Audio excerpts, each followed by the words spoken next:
आज हम अय्यूब की पुस्तक के 33वें अध्याय का अध्ययन करेंगे। तो भी हे अय्यूब, मेरी बातें सुन ले और मेरे सब वचनों पर कान लगा। मैंने तो अपना मुंह खोला है और मेरी जीभ मुंह में चुलबुला रही है।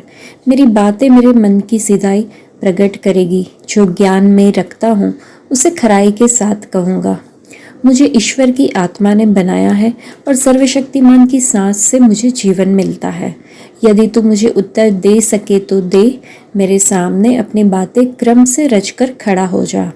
देख, मैं ईश्वर के सन्मुख तेरे तुल्य हूँ। मैं भी मिट्टी का बना हुआ हूँ। सुन, तुझे मेरे डर के मारे घबराना न पड़ेगा और न तू मेरे बोझ से दबेगा। निसंदेह तेरी ऐसी बात मेरे कानों में पड़ी है और मैंने तेरे वचन सुने हैं कि मैं तो पवित्र और निरपराध और निष्कलंक हूँ और मुझ में अधर्म नहीं है। देख, वह मुझसे झगड़ने के दांव ढूंढता है और मुझे अपना शत्रु समझता है। वह मेरे दोनों पाँवों को काठ में ठोक देता है और मेरी सारी चाल की देखभाल करता है।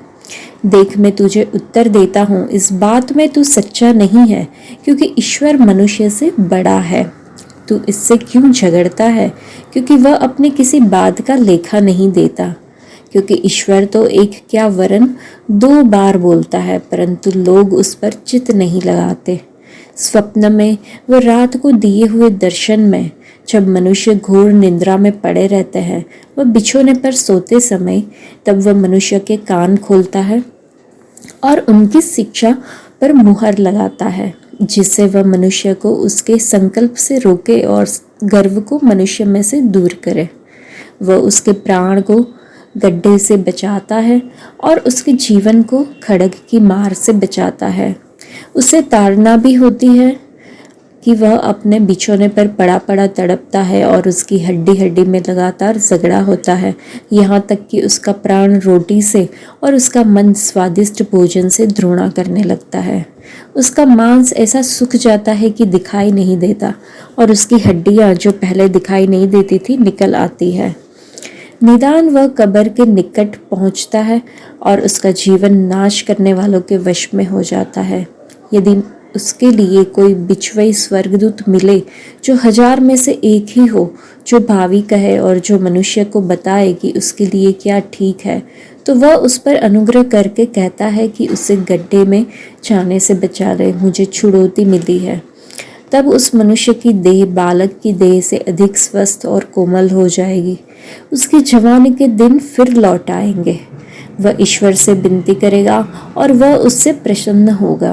वह आनंद से ईश्वर का दर्शन करेगा और ईश्वर मनुष्य को ज्यों का त्यों धर्मी कर देगा। वह मनुष्य के सामने गाने और कहने लगता है कि मैंने पाप किया और सच्चाई को उलट पुलट कर दिया, परंतु उसका बदला मुझे दिया नहीं गया। उसने मेरे प्राण कब्र में पड़ने से बचाया है। मेरा जीवन उजियाले को देखेगा। देख, ऐसे ऐसे सब काम ईश्वर पुरुष के साथ 2 बार के आवरण 3 बार भी करता है, जिससे उसको कब्र से बचाए और वह जीवन लोक के उजियाले का प्रकाश पाए। हे अय्यूब, कान लगाकर मेरी सुन, चुप रह, मैं और बोलूँगा। यदि तुझे बात कहनी हो तो मुझे उत्तर दे, बोल, क्योंकि मैं तुझे निर्दोष ठहराना चाहता हूँ। यदि नहीं तो तू मेरी सुन, चुप रह, मैं तुझे बुद्धि की बात सिखाऊंगा। इस अध्याय में जो चीज़ हम सीख सकते हैं उसमें से एक है कि आध्यात्मिकता बनाम धार्मिकता। तो तीसरे वचन में उसने कहा कि मेरे शब्द मेरे दिल की ईमानदारी को प्रकट करेंगे, मेरे होठ वही सच बोलेंगे जो मेरा दिमाग समझता है। तो जो एलीहू है, अय्यूब का चौथा दोस्त है, उसने महसूस किया कि उनके पूर्ववर्तियों ने अय्यूब के साथ ठीक से संवाद नहीं किया था और जहाँ पे युग का ज्ञान विफल हो गया था, वहाँ पे परमेश्वर की आत्मा अय्यूब को सही उत्तर दे सकती थी। अय्यूब के 3 अन्य दोस्तों की तरह एलीहू ने जो नहीं सीखा वह यह था कि अय्यूब को दोष और तर्क की बजाय समझ और प्यार की ज़रूरत थी। एलीहू अपने दोस्तों की तरह सच्चाई की बजाय तथ्यों की बात करता है। वह अपने दावों में अहंकारी लगता है।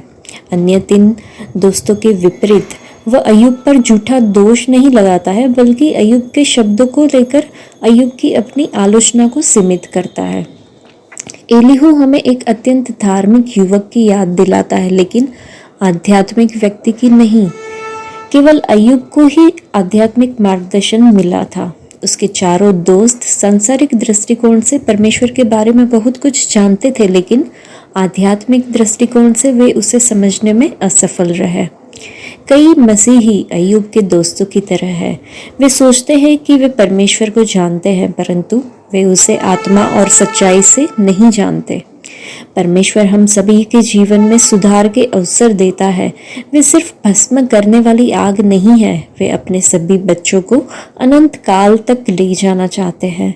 इसके लिए उन्हें आपकी और मेरी सेवा की ज़रूरत है। क्या हम अपना समय और संसाधन उनके लिए समर्पित करने को तैयार है? पवित्र आत्मा हम में से प्रत्येक को अपना जीवन परमेश्वर की सेवा में समर्पित करने के लिए सशक्त बनाता है। उसके बाद एलीहू ने कहा, मैं तुम्हें उत्तर दूंगा, परमेश्वर मनुष्य से बड़ा है, इसलिए तुम्हारा ऐसा कहना उचित नहीं है। तो शुरुआत से हम अय्यूब के 3 दोस्त एलीपज, बिल्दाद और सोफर को देखते हैं। 32वें अध्याय में हम देखते हैं कि एक नया चरित्र जो एलीहू है उसको पेश किया गया है। एलीहू अय्यूब के दोस्तों में सबसे छोटा था, जो उसके दुख में उसे सांत्वना देने आया था। वह अय्यूब के दोस्तों में से एक था जिसने अय्यूब को अपना आखिरी और सबसे लंबा भाषण दिया था। एलीहू जो था वो अय्यूब के अन्य दोस्तों से छोटा था, लेकिन वो बोलता है कि क्योंकि वह परमेश्वर के बजाय खुद को सही ठहराने के लिए अय्यूब से नाराज था। अय्यूब की पुस्तक का उत्तर इस आयत में मिलता है। परमेश्वर किसी भी समय जो चाहे कर सकते हैं। परमेश्वर संसार और हमारे जीवन पर शासन करते हैं। परमेश्वर जो चाहे वह कर सकते हैं। हम कभी नहीं कह सकते मैं इसके लायक नहीं हूँ। हम तो उनसे भी बदतर के पात्र हैं जो परमेश्वर ने हमें कभी कुछ दिया है। जीवन की सभी परिस्थितियों में, विशेषकर बुरी या प्रतिकूल परिस्थितियों में, हमें परमेश्वर को सारी महिमा देनी चाहिए। आज अगर हम जीवित हैं, इसका कारण केवल यह नहीं है कि हम अच्छा समय बिता सके, लेकिन यह भी है कि हम परमेश्वर की कृपा और उनकी महिमा में हमें कई घंटे जो वो खुशी देते हैं और हमारे लिए उन्हें धन्यवाद देने के अलावा कुछ भी नहीं है। एलीहू अय्यूब के 3 दोस्तों से सभी से नाराज था, क्योंकि वे बार बार एक ही बात को रटते थे कि परमेश्वर अच्छे को अच्छा और बुरे को बुरा देता है। एलीहू ने उन्हें परमेश्वर की ओर देखने के लिए मजबूर किया, जो मनुष्य से बड़ा है और इसलिए उसे मनुष्य की सोच से नहीं आंका जा सकता। परमेश्वर एक बार बोलता है, हाँ 2 बार बोलता है, ऐसा एलीहू ने कहा। तो परमेश्वर कैसे बोलते हैं?